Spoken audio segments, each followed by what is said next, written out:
Well, we're continuing this series on the Mass in slow motion. This is our second installment, and we come to the moment where the procession has taken place. Now the clergy and all the other ministers are at the foot of the altar or at the entrance of what we call the sanctuary, and they're going to reverence the altar. We'll talk about that in a minute. But what do I mean by sanctuary? A sanctuary is that part of the church where the altar is and where the priest and other ministers who are directly involved with the holy sacrifice of the Mass are going to minister. So the altar is there, often the tabernacle, as in our church. There are certain chairs and seats for the clergy and others. It's usually a raised up area. In the old days, there was an altar rail that always separated the sanctuary from the main body of the church called the nave. And so in our time, unfortunately, the rail is gone, but we still have the raised up area. And so this area is called the sanctuary. So prior to entering the sanctuary, let's just focus on the celebrant for a moment and the deacon, but others do this as well. They bow or genuflect now toward the altar and tabernacle. Now, if the tabernacle is present, then on our way into the sanctuary for the first time, all are directed to genuflect unless they're carrying something. If there's an altar or there, but no the Blessed Sacrament, all would bow to the altar. And this is the first form of reverence for the altar, either to bow or to genuflect, and indicating reverence toward the Blessed Sacrament if he is there. And then, even if not, to reverence the altar where the holy sacrifice will take place. And this is done certainly by a bow and a genuflection if the Blessed Sacrament, if he is there. Now, upon that bow or genuflection, then the celebrant and the deacon and others go, the celebrant and deacon go up around the altar, and then they would kiss the altar.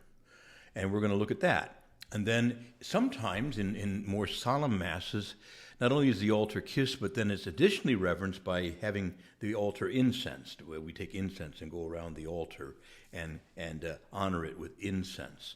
So these would be ways that the altar is reverenced. Now, I'm going to have a separate thing on the incensing of the altar. So we're going to focus now on what we've already done. We bow as a sign of reverence and respect. The altar is now a mere table. The idea that you could just set up a card table and say Mass on it is just a little bit abhorrent.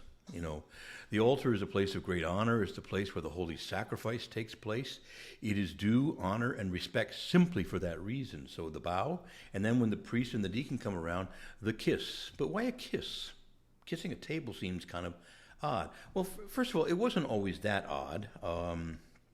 It seems that a very common practice in the ancient world, even among the Jews, was to kiss the table where the meal would be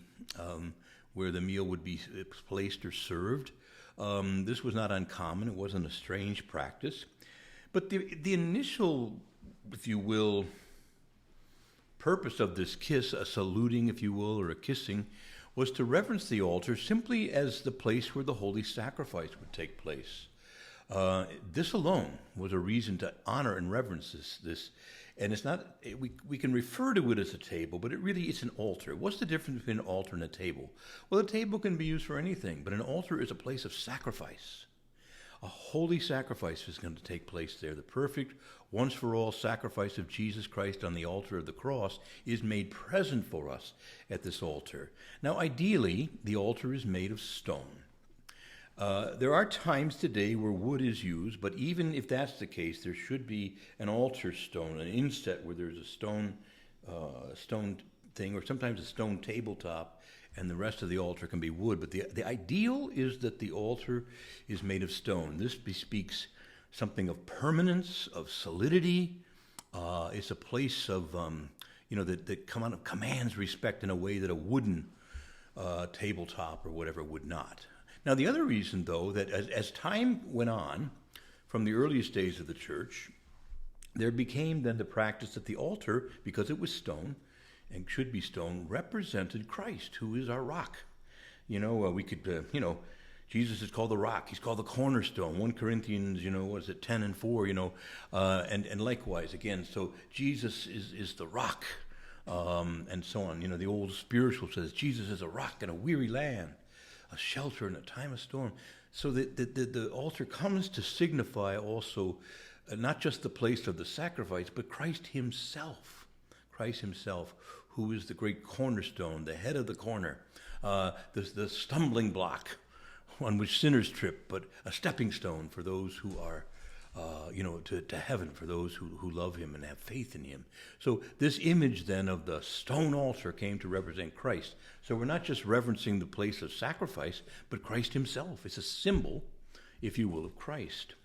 So we see that's the second reason that there was a kiss. Later on, even further down the line, there became the practice of taking the relics of certain saints and embedding them in the altar. It was called the altar stone. There'd be a little box in there with just a few relics, maybe just a piece of bone or something of one of the martyrs and one of the other confessors of the faith.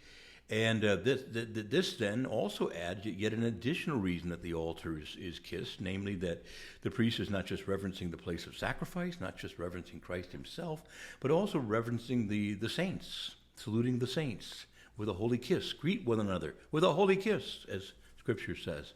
So we see that the saints are being reverenced in a way that it's a way of the church, the priest saluting the church triumphant from here down on the church still militant, or here on this earth. So again, all of these things are brought together in this kissing of the altar. We're reverencing Christ, the rock. We're reverencing the place of sacrifice. And we're also saluting the saints. Now, with all that in mind, generally today, there's only 2 times where the altar is kissed in the modern liturgy, at the beginning and at the end. So we say hello and we say goodbye.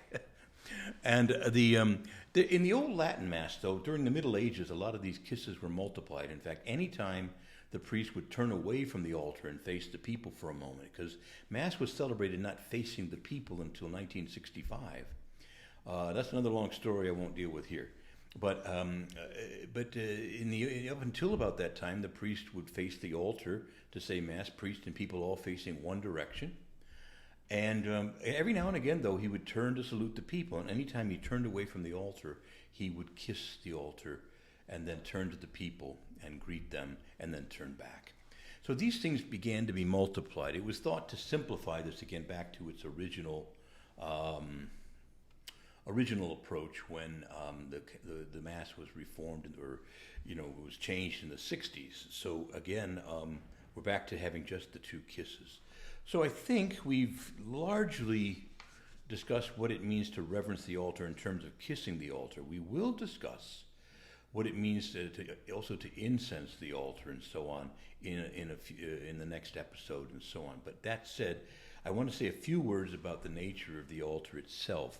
I think it's arguably true that the earliest altars would have been kind of a large stone table of some sort that was used. It could have been wood, but generally I think they had a sense that it should definitely be of stone. And one could walk all the way around it. Little by little, though, as churches got bigger and so on, the altar came to be more up against the wall, and there was a very large, ornate kind of things behind the altar called a reredos. It was just the altar, with the back part of it was built up with beautiful images of the saints and crucifixion and different things up there, and it was great work of art. And so some of the greatest works of art in Europe are these beautiful Catholic altars with paintings and statues and so on. But what happened was that the altar was then, you couldn't walk all the way around those altars. So in the Second Vatican Council, they wanted to kind of go back to an idea where an altar could be something that a priest could walk all the way around in the more ancient tradition. Fine as it goes, unfortunately, a lot of beautiful altars were torn out and removed. That's not what the Second Vatican Council said we should do, but that if a new altar is made, that it should be made in such a way that it's not up against or attached to the wall, but that there was plenty of space to walk around it all the way. And you can still build up beautiful things on the back wall of the church and so on, but the altar and that are no longer attached. Usually, too, there came the practice in the early Middle Ages that the tabernacle would be associated with the main altar and connected to it. Now there's the preference to have an altar of repose somewhat behind the altar, but in the sanctuary, except in very large churches. The idea of putting the Blessed Sacrament off to one side or another, that's been set aside. We want Jesus. Jesus, you're the center of my joy. We want him right there in the center of our churches. So even if the tabernacle isn't sitting on the main altar, because today the widespread practice is saying Mass facing the people, you couldn't see past.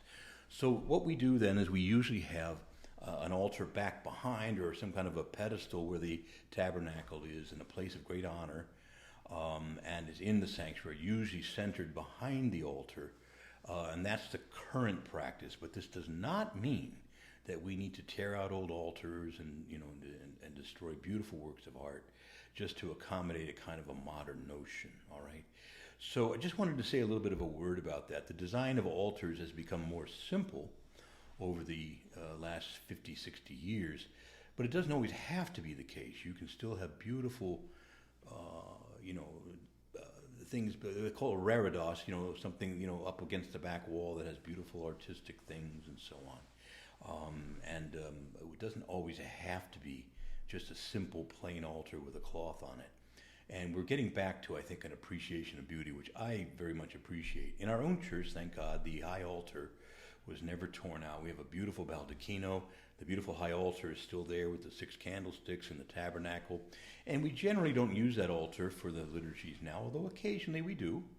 But generally we use the altar that faces the people, as is the custom now. And I'll talk maybe later on about this idea of saying Mass facing the altar. Don't simply reject it as the priest having his back to the people.